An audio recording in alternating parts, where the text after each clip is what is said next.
from the classroom to the office of the governor. Angela Hemingway was recently appointed by the governor of Idaho to oversee the Idaho STEM Action Center. Welcome. Thank you so much for having me this morning. Yes, how does it feel to be appointed by the governor? It's an absolutely exciting opportunity to be able to oversee STEM in Idaho. And what does STEM mean? STEM stands for science, technology, engineering, and math. And why is it important for all the people that are watching to know about STEM and get involved? Well, STEM is a critically important component of our economy, and certainly it leads to economic prosperity for students and for our state as a whole. And where the job force is going to be when my son graduates, right? You are correct. Okay, so you are here to tell us, I love your lab coat, by the way, that all of your kids signed as you were going away from the classroom, yes? Yes. I love that. Thank you. Okay, so what do you have for us today? Well, a number of easy experiments to do at home, and these are some what I call kitchen chemistry experiments. So I want to show you a little bit about what you can do at home in the kitchen with your child.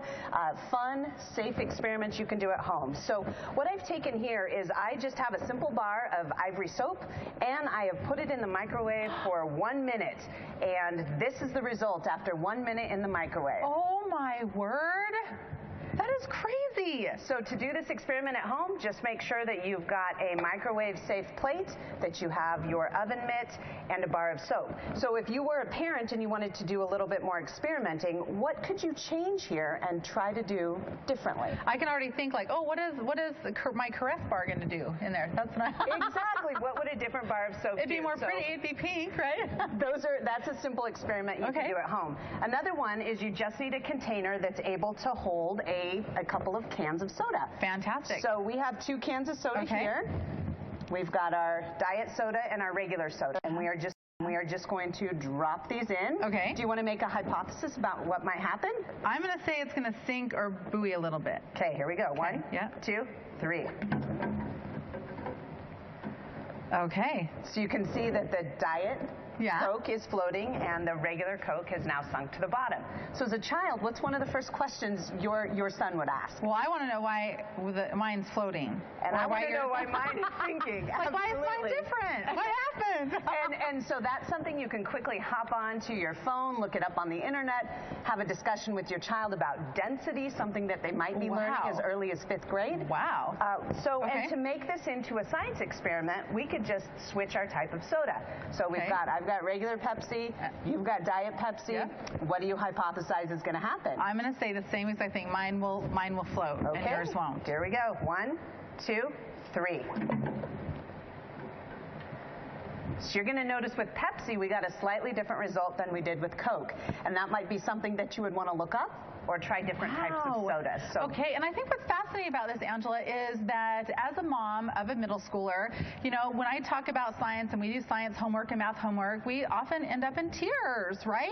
And so I think I love your kind of philosophy on let's have fun in the kitchen with the kids, right? It doesn't have to be over tears and fighting about homework, right? And homework can certainly be challenging, but there are quite a few online resources right now that you and your child can sit down and look up.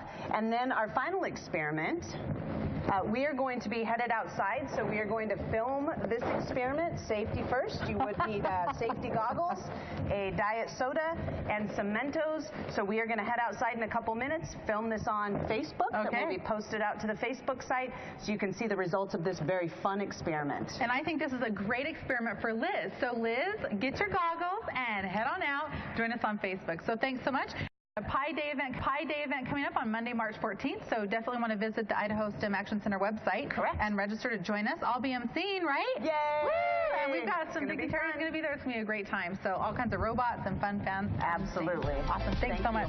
Coming up, Amy Truman's here with Good to Know.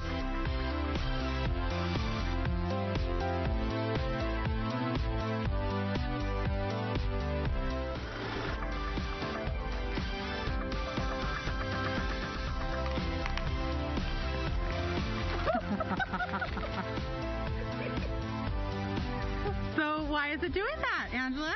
Well, the carbonation in the Diet Cola is actually interacting and it's looking for little pieces to grab onto. And the Mentos is coated with a lot of sugar. It's got a lot of little nooks and crannies that the CO2 can collect onto. As it's dropping to the bottom, all this CO2 is gathering this carbonation, and boom! Finally, the pressure is so much that it just explodes.